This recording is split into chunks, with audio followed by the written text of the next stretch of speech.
आज मैं 12वें अध्याय के श्लोक के अर्थ पढ़ने जा रही हूँ। कृपया आप लोग ध्यान पूर्वक सुनेंगे और इसका लाभ उठाएंगे। इसे सुनने से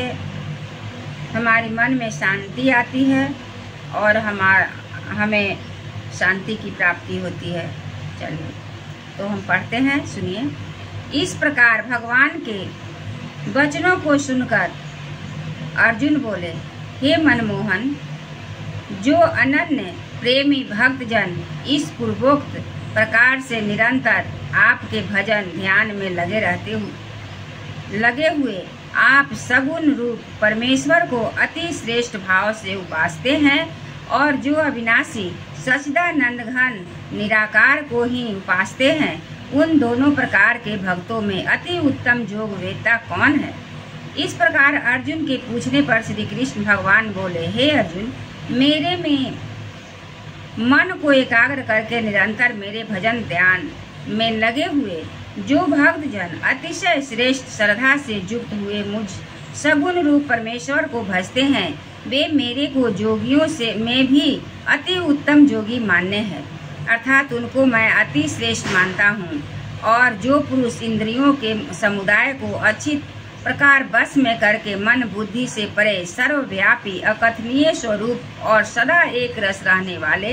नित्य अचल निराकार अविनाशी सच्चिदानंद घन श्याम ब्रह्म निरंतर एक ही भाव से ध्यान करते हुए उपासते हैं, वे संपूर्ण भूतों के हित में रत हुए और सबके समान भाव वाले योगी भी मेरे को ही प्राप्त होते हैं।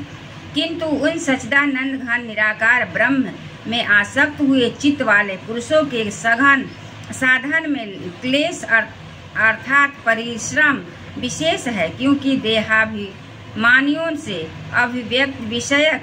गति दुख पूर्वक प्राप्त की जाती है, अर्थात जब तक शरीर में अभिमान रहता है तब तक शुद्ध सच्चिदानंद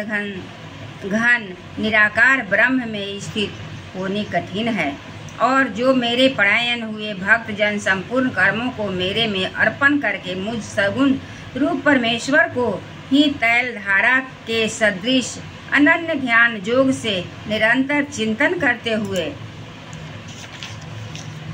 भजते हैं,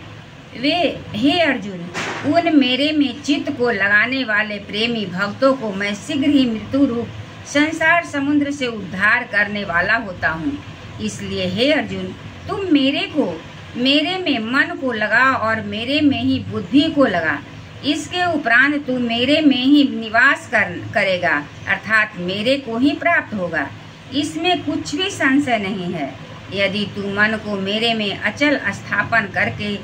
करने के लिए समर्थ नहीं है तो हे अर्जुन, अभ्यास रूप योग के द्वारा मेरे को प्राप्त होने के लिए इच्छा कर।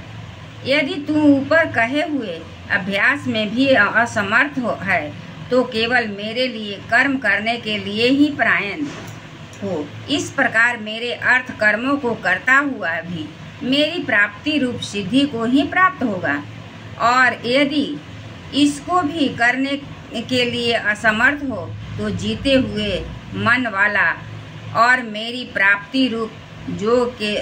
शरण हुआ सब कर्मों फल का मेरे लिए त्याग कर, क्योंकि कर्म को न जानकर किए हुए अभ्यास से परोक्ष ज्ञान श्रेष्ठ है और परोक्ष ज्ञान से तुझ परमेश्वर के स्वरूप ध्यान श्रेष्ठ है, तथा ध्यान से भी सब कर्मों के फल का मेरे लिए त्याग करना श्रेष्ठ है। और त्याग से तत्काल ही परम शांति होती है। इस प्रकार शांति को प्राप्त हुआ जो पुरुष सब भूतों में द्वेष भाव से रहित एवं स्वार्थ रहित, सबका प्रेमी और हेतु रहित, दयालु है तथा ममता से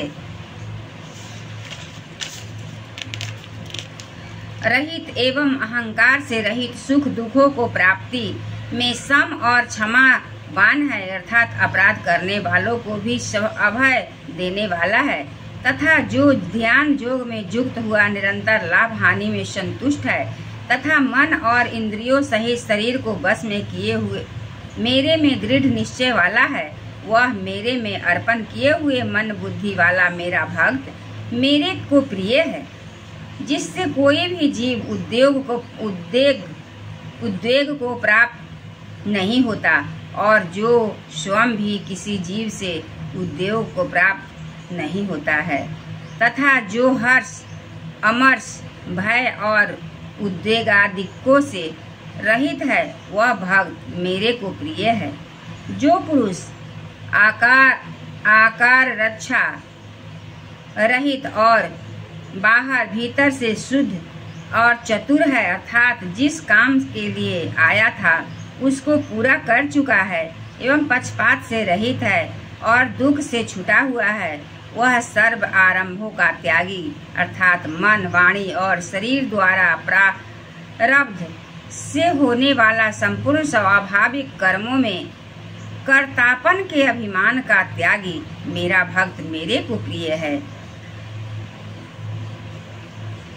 जो न कभी हर्षित होता है, न द्वेष करता है, न सोच करता है, न कामना करता है, तथा जो शुभ और अशुभ संपूर्ण कर्मों में फल का त्यागी है, वह भक्ति युक्त पुरुष मेरे को प्रिय है। जो पुरुष शत्रु मित्रों में तथा मान अपमान में सम है, तथा सर्दी गर्मी और सुख दुखादि द्वंद्वों में सम है, और सब संसार में आसक्ति से रहित है,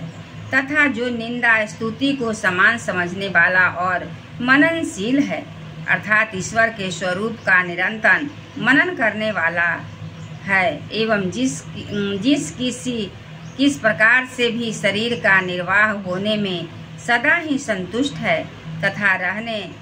के स्थान में ममता से रहित है, वह स्थिर बुद्धि वाला बुद्धिमान पुरुष मेरे को प्रिय है। और मेरे परायण